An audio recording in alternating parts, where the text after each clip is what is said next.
Thanks, voiceover guy. And on the podcast today, I'm really pleased to have Joe Davies from Fat Joe. How are you doing, mate? I'm good, mate. How are you? Not too bad at all, thank you. Not too bad at all. I was just saying before we started recording, we've been sort of working together on and off from my agency's perspective. I think since about 2014, 2015. So bloody long time to be working with agencies. How do A you long look so young? time. Well, thank you. I don't think I do, but Sorry about that. I pressed the mute button. That's a good oh, start. okay. so Joe, give us a bit of a rundown. Like, who are you for anyone who's been living under a rock, never logged into Twitter, never been on the internet before? Yeah. Who are you? Where did you start? What is Fat Joe? Okay. Yeah. So I'm Joe. I'm not the Fat Joe. I'm not fat, but yeah, we started a platform called Fat Joe, and we provide services to agencies primarily who want to outsource link building and content. Mm-hmm. Um, so we were born out of a frustration. We were born out of a real need. I thought in the industry. Um, Me and my co-founder, who's also called Joe, Makes it he's, al- easy. he's also not fat, but yeah, the name I guess we'll come to a bit later. But yeah, we both worked at an agency, and it was a pretty small to medium sized agency. We had a few clients, but we had a little bit of a disconnect between the sales team and the delivery team. And the sales team were just focused on getting as many clients as possible in, Mm-hmm. promising them the earth and this many links and this much content. And anyway, I was the head of SEO at that agency, and I was kind of like landed with all these new clients and not enough of a team to fulfill these clients' needs. Mm. So naturally, I mean, outsourcing isn't a new thing. Outsourcing isn't like a groundbreaking, brand new thing. People have been doing it for many years before we started, or before SEO even. Mm. Um, but the thing is, the way that we'd outsource back then would be through, you know, uh, Upwork or Fiverr, or we'd find people on forums. There's some forums Yeah. back in the day, like the SEO forums, and people were offering services, link building, content, and it kind of worked. It kind of like you could get things at a good price, Mm. resell it to your clients. But our frustration was it was really hard to manage all these vendors. I was getting vendor anxiety, so many to choose from. Who's the best? Who's going to go missing? And also the customer support was just terrible. You're dealing Yeah. with a link builder, not someone on the phone saying, "Hello, sir. What can I do about your order today?"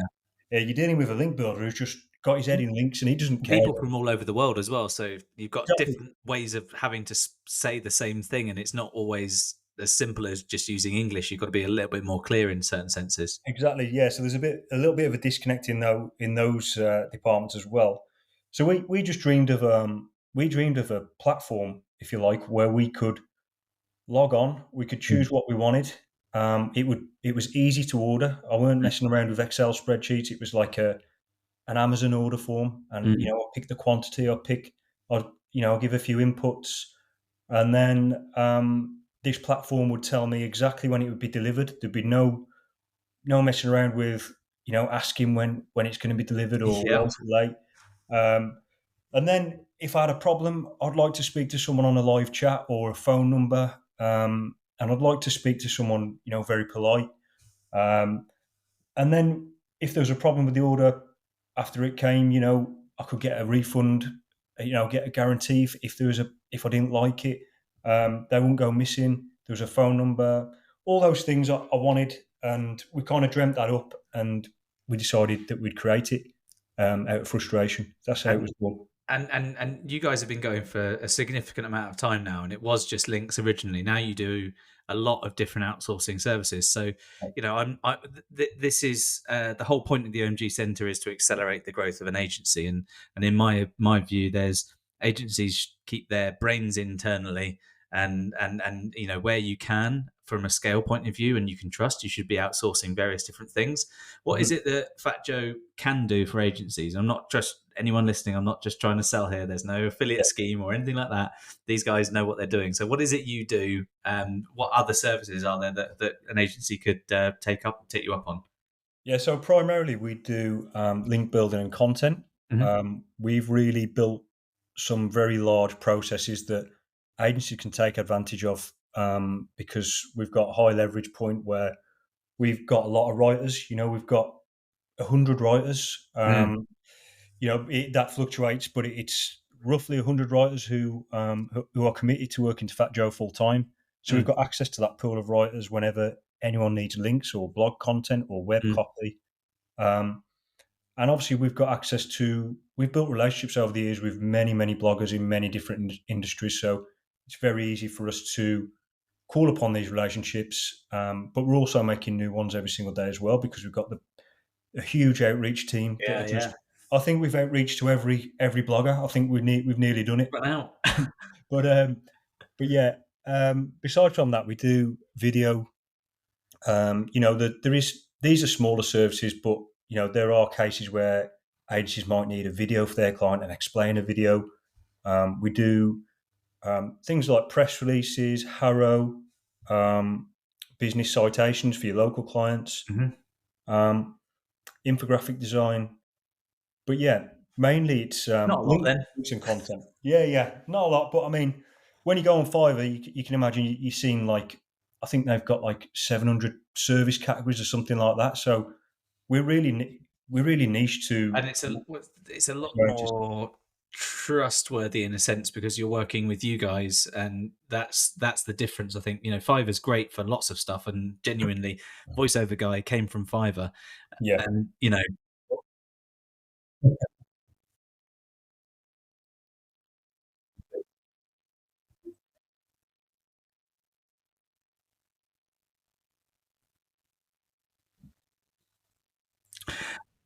speak of the devil, and here he comes. But there's a lot of good stuff you can get on there, but it's the aspect of the full sort of delivery service that works really well, especially when you're outsourcing things. I Exactly. remember years ago, like I relied on Fiverr for a lot of stuff, and it is great for lots of stuff. But the stuff I started using it for, I realised Yeah. after 3 weeks of delays and waits, then it comes and it's totally wrong, and all that sort of stuff. Yeah. Thankfully, you lot deal with that lot.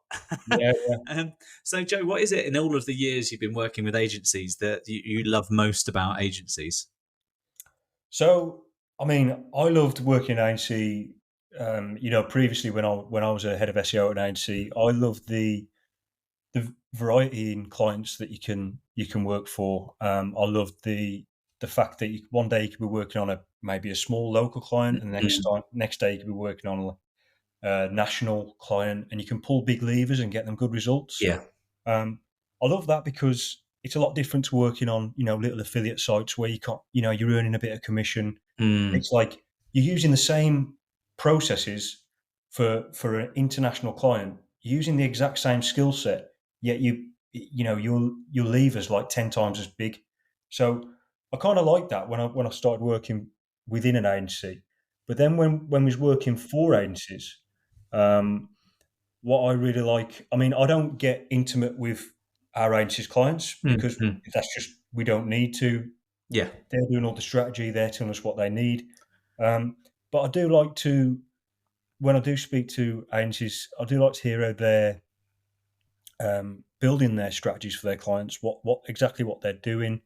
Um, I love to hear how lean some agencies are becoming these days, Yeah. especially in the light of COVID. Um, it's become more of a freelancer economy It has and a bit. Yeah. a vendor economy, and agencies are realizing, you know, well, we can just keep a really small core team, the Mm. brain of the agency, and then we can outsource everything else to people like ourselves. But there's many choices out there as well. Yeah, and like I say, the thing that clients come to agencies for is the thinking that they can't necessarily do. If you have a client come to you and they've got an in-house team, then you're the outsourced delivery Mhm. provider, and that's usually because you're delivering a physical, tangible thing, more likely, like website or an asset of some sort, and maybe Yeah. outreach or something along those lines. But most agencies, the good ones, I think, are the ones that go, "What's in what we do is we've got the creativity and the intelligence and the experience to do stuff." but then we turn the wheel and get the maximal delivery for the client by Yeah. scaling up all of that smarts. Yeah. In all of the experience you've had with agencies in the last, however, how long has it been since you started? When did you start in an agency? How long ago was that? I started working for an agency in 2010, Right. but So I've been in SEO since 2006, maybe. So quite a long, long Long time. time. I think Yeah. actually I saw a photo on Twitter the other day of you and someone else at an event, and you looked a lot younger. Yeah. So it was a good old Yeah. while ago, and it was before SEO was even popular. Um, Yeah. Yeah. Yeah. but in all of those years, and all that time you've spent in and now working with agencies, what do you think actually does set the best from the rest? I think that, well, the best agencies we work with, they, I've mentioned this a few times, Beyond how but much they spend. yeah, yeah, but they insource strategy, and they outsource deliverables. Hmm. So like I said, they've got like a really small core team. Like they've just got like account managers who deal with maybe 5 to 10 clients, depending on the service level of the agency. Mm. And these account managers are almost operators of the SEO marketing. You know, they're sort of fractional heads of SEOs Mm. for that client, and they're just deciding, right, this client needs this, this, and this on a monthly basis, and they might need this every so often. We're going to do all this on their site as a setup. We're Mm. going to add content every week, content every month, and then they use outsourced providers because it has more scale. Because some agencies, like, they hire in house, they hire link builders in house, they hire content writers in house, but that doesn't scale really, because then you've got to get more desks, more computers, bigger office, and then when something happens, touch wood, it doesn't, but maybe there's a economic downturn, or maybe there's AI. Mm. Maybe I didn't want to say the AI word so soon, but You did. yeah, I did.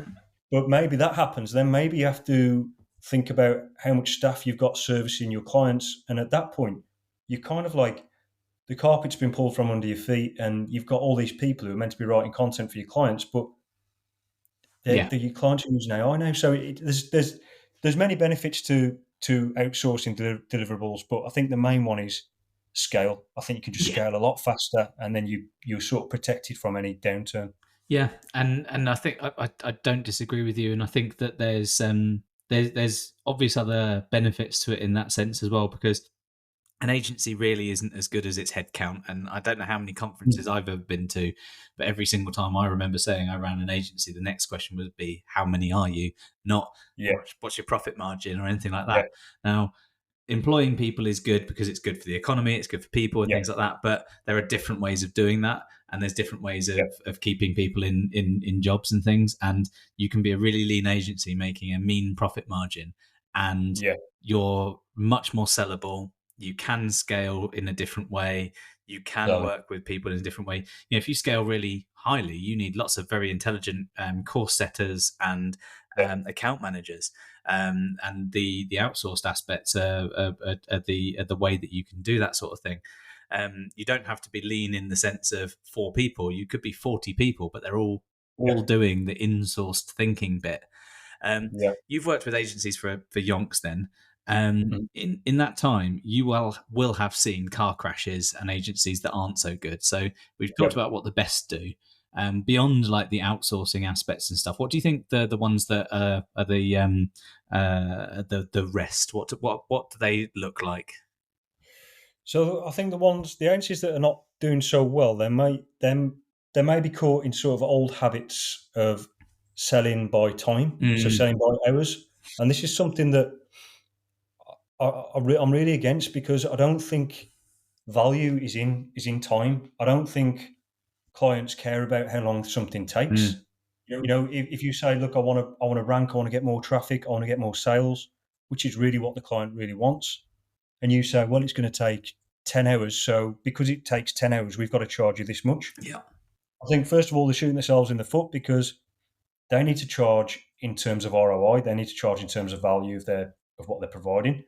Second of all, 10, like, it just doesn't make any, they can't. they can't outsource it at that point because they need to prove that they've spent 10 hours on it. Yeah. So this is why you've got Yeah. the agencies who are caught in this archaic, almost factory-like setting where they've got people logging time and saying, "Oh, I've spent 10 hours link I building," think and it just doesn't I make think sense. that's a hangover from a couple of things. One of these things, at least. So the agency model is essentially a model offshoot from the likes of legal firms and things like that, where Mm, you're buying time because the expertise is the thing that you're buying. But mm, also, more likely is that agencies, and quite a lot of agencies, they're slowly getting their heads around it, but quite a lot of agencies struggle with the understanding that it's not a product, but it is a service. And you can't yeah, deliver a service in a certain amount of time unless that service is something like a massage or something where yeah, you're having a training session with a personal trainer and thing like that. But that's still very yeah, much more a tangible thing, and intangible yeah, services are not possible to measure time. I said to an agency leader the other week, we were building their processes and we were building the operational aspects of the agency to fit the strategy that we built for them, and mm, they're on the time thing and they were pushing back on it. And I said, look, what if one day you've got a new client that comes in and you find an SEO aspect that is literally, it's a 10-minute fix, but it impacts every page of the yeah, website, and within 6 weeks huge changes have been made, have been seen.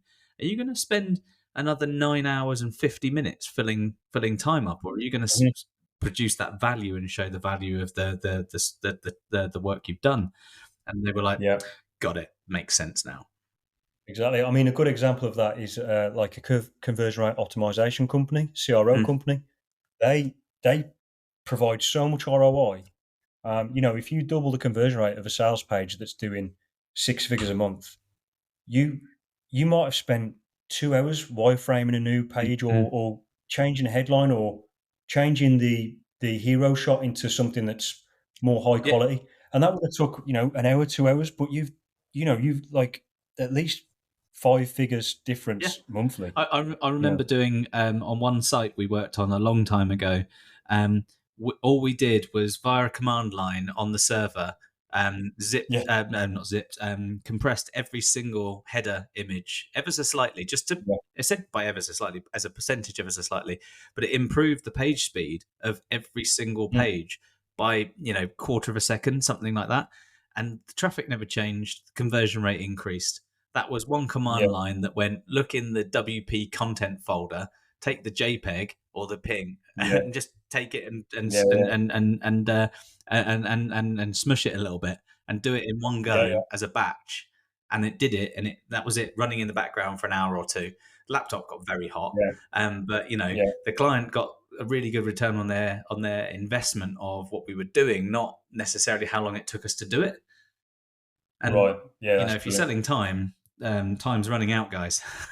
Sorry about that. Exactly. Exactly. So let's just say for the moment that you're looking at adding some more services to Fat Joe. You've got the R&D department running overtime to look at it, and you come up with a service which is a one-shot only magic wand.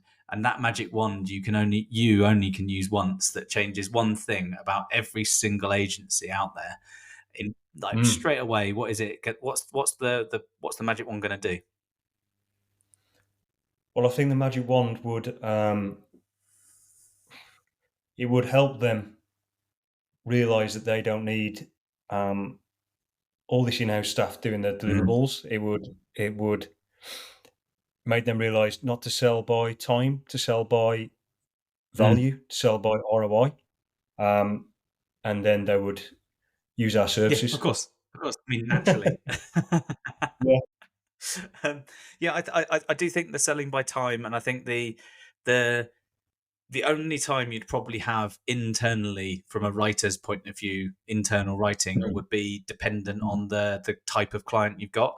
So if you've got a Yeah, very, very niche, very, very bespoke, very, very um, regulated client or something like that, yeah, makes perfect sense, because you need that yeah, writer to be on the calls. You need the writers to be understanding the needs of the client more. yeah, But if you're not along those lines and you are selling 15 hours of work, then Yeah. one of the things that that we did with Minty, that the voiceover guy kindly reminded us of, is Yeah. we looked at not just like where costs were, but how fees were calculated. And one of the things Right. that we didn't, what we did was essentially suggest how much the level of effort went into the work. So when a proposal was being put together, it would say Yeah. level of effort over time, as opposed to Mm. 10 hours here, 10 hours there. That level of effort Right. translated internally to hours for capacity planning and things like that. But Yeah. the Yeah. level of effort over time then meant that the you can play with the fees a bit more, and then your Yeah. margins go up, and every single client understands that they're buying effort and value that comes from Yes. effort. Yeah. Yeah. And not only did they make more sales, but they actually made better margins on that, because they weren't necessarily delivering 15 hours. They were delivering effort, and it worked really well. Yeah, that makes sense. That makes sense. When when I used to work at an agency then, and I don't recommend this at all, but it was 2010. We used to do something really. It was. I call it genius, but other people might say this is an idiot thing to do. We used to, like, whatever the client was, we used to print off a list of keywords from Google Keyword Mm. Planner. That's what we was using at the time, and we'd have this formula which sort of, it was based on the volume and the difficulty, not the difficulty, the Yeah. competitiveness that Google said it had. And then we gave each keyword a score, and it would be something like easy, medium, Yeah. hard, something like that. And each keyword also had a time period to rank on first page. Yeah. And we had this algorithm, and then we just sort of printed off this list of keywords, and went into meetings, and we just gave this list to the client, and it became sort of self-selecting. They were picking off keywords they wanted to rank for, Mm. like individual keywords, and the total of the keywords selected would be their monthly retainer, Yeah. if you know what I mean. So, I mean, obviously, it was a car crash when it come to 8 months down the line, and the keyword they picked Yeah. didn't rank, but the sentiment was there to Yeah. say The logic of it makes sense. logic of it makes sense, but it's kind of going. They then didn't care about the hours or the time or what we were going to do. It was just the end result we were Yeah. selling. And it kind of, once we got to the point of 6 months and we had got some results, probably not the exact results we had promised, they were kind of very forgiving and kind of saying, okay, well, these keywords are ranking, these ones Yeah. aren't. At that point, we could get them on a normal retainer. Yeah, and I But think it's essentially assessing, showing them up front the level of effort to provide some value. It's not a promise. At the same time, exactly, yeah, yeah, that does make sense to make that intangible thing more tangible, especially back then when no one really understood yeah, any of it. It was very much magic. exactly, yeah, Um, yeah. What it was. I mean, before the Penguin days and Panda and everything that come after it, it was kind of like you could pick a keyword yes, yeah, and yeah, you yeah, could get to pay for yeah. it. So it was kind of like 1 + 1 = The 2. good old But days. now we kind of, yeah, now we're learning more about, topical authority, and it's not about the keyword, it's about your organic traffic, and we we're sort of maturing as an It's certainly a industry, lot I more hope. mature now, absolute Yeah. certain. Joe, it's been wonderful talking to you on the podcast. Thank you so much. Thank you. Thank you. And in Cheers. our next episode, we'll be talking with another agency advisor, coach, mentor, or trainer. In the meantime, thanks very much for listening. Speak to you soon. Thanks. See you later.